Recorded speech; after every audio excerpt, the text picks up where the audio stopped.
ये कहानी है 1938 की। कैरली नाम के एक आदमी की हंगेरियन आर्मी में, और वो उस कंट्री का बेस्ट पिस्टल शूटर था।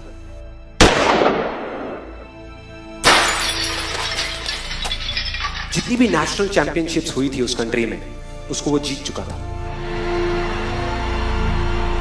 और सबको ऑलमोस्ट कंफर्म था कि 1940s में जो ओलंपिक्स होने वाले हैं उसमें गोल्ड मेडल कैरली को ही मिलेगा। और उसने सालों से ट्रेनिंग करी थी। उसका एक ही सपना था, एक ही फोकस था कि मुझे अपने इस हाथ को दुनिया का बेस्ट शूटिंग हैंड बनाना है, बेस्ट बनाना है, बेस्ट बनाना है। और वो कामयाब हो गया, उसने बना लिया बेस्ट शूटिंग हैंड। सिर्फ 2 साल का फर्क था। 1938 में एक आर्मी का ट्रेनिंग कैंप चल रहा था। क्योंकि वो आर्मी में था तो एक एक्सीडेंट हो गया। उसके उसी हाथ में जिससे उसने गोल्ड मेडल जीतना था, उसमें एक हैंड ग्रेनेड फट गया और वो हाथ चला गया। जो उसका सपना था, जो फोकस था, सब खत्म।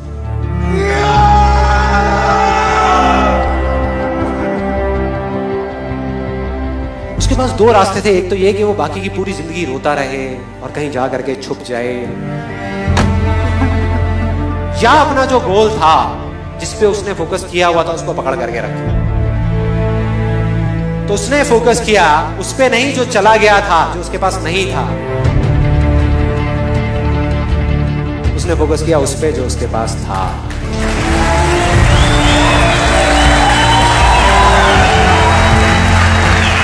जो उसके पास था। और क्या था उसके पास में? एक लेफ्ट हैंड, एक ऐसा हाथ जिससे वो लिख तक नहीं सकता था। 1 महीने तक उसका हॉस्पिटल में इलाज चला इस हाथ के लिए, और सही 1 महीने बाद अपनी ट्रेनिंग शुरू कर दी इस हाथ की।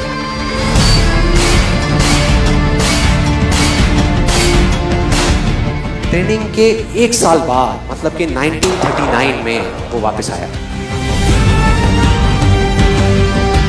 नेशनल चैंपियनशिप्स हो रही थी वहीं पे हंगरी में, और बाकी भी बहुत सारे पिस्टल शूटर्स थे वहां पर।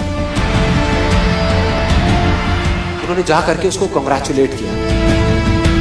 कहा कि यार देखो, ये होता है जज्बा, ये होती है स्पोर्ट्समैन स्पिरिट, कि इतना सब कुछ होने के बाद भी तुम यहां पर आए हो हमको देखने के लिए और हमारा हौसला बढ़ाने के लिए। किसी को नहीं पता था कि वो 1 साल से अपनी ट्रेनिंग कर रहा था लेफ्ट हैंड की। और उसने जवाब दिया, मैं यहां पर तुम्हारा हौसला बढ़ाने नहीं आया, तुम्हारे साथ कॉम्पीट करने आया हूं, तुमसे लड़ने आया हूं, तैयार हो जाओ।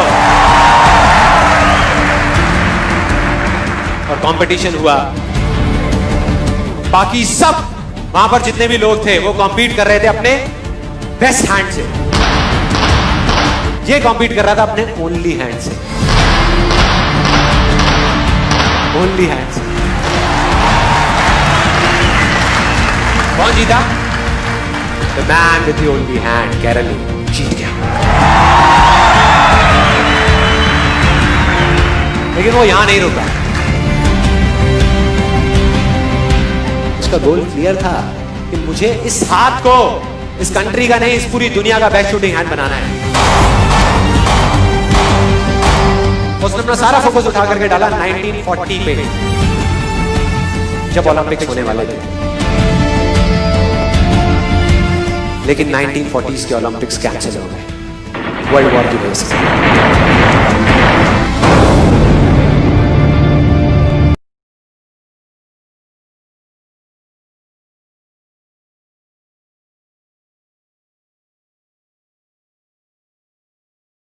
1944 में जो ओलंपिक्स होने वाले थे वो भी कैंसिल हो गए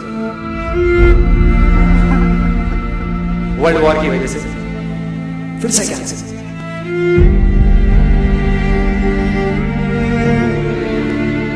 उसने अपना सारा फोकस उठा करके डाल दिया 1948 के ओलंपिक्स में। 1938 में उसकी एज थी 28 साल।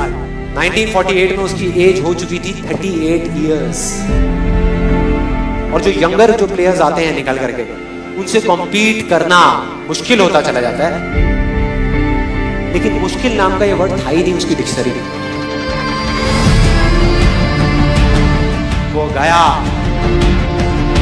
पूरे वर्ल्ड के बेस्ट शूटर्स आए हुए थे जो अपने बेस्ट हैंड से कॉम्पीट कर रहे थे, और ये अपने ओनली हैंड से कॉम्पीट कर रहा था।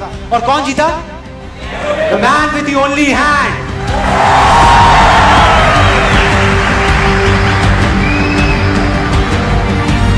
लेकिन वो तब भी नहीं रुका।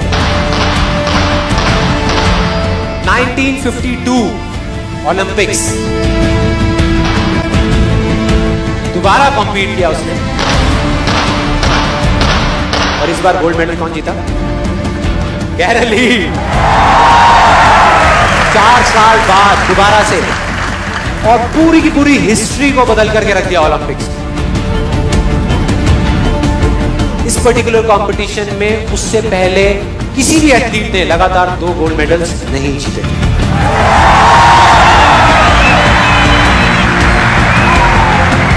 अब किसी भी लूजर के पास चले जाओ, उसके पास लिस्ट होगी बहानों की कि मैं इस वजह से फेल हुआ अपनी लाइफ में, इस वजह से मैं कुछ नहीं कर पाया। बहुत लंबी लिस्ट है। और दूसरी तरफ विनर के पास चले जाओ, उसके पास में 1000 वजह होगी वो ना करने की जो वो करना चाहता है, सिर्फ एक वजह होगी वो करने की जो वो करना चाहता है, और वो कर जाएगा।